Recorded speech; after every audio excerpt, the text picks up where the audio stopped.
بل غزل دی چې بېواره تویېدلې بې اختیاره څڅېدلې بېواره تویېدلې بې اختیاره څڅېدلې اوښکې مې په مخ لکه د شمعې بلېدلې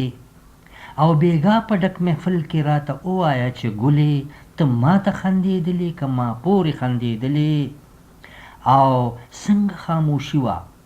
او څنګه درنه شپه وه څنګه خاموشي وه او څنګه درنه شپه وه تیارې هم د تیارو نه وېرېدلې بوږنېدلې او د مینې ابتدا کې څه عجیبه شان قصه وه د مینې ابتدا کې څه عجیبه شان قصه وه زه تا نه شرمېدم ګلې او ما د مینې ابتدا کې څه عجیبه شان قصه وه زه تا نه شرمېدم او ته زما نه شرمېدلې او مغموم خو لیونی دی څه په خود نه دی زړګیا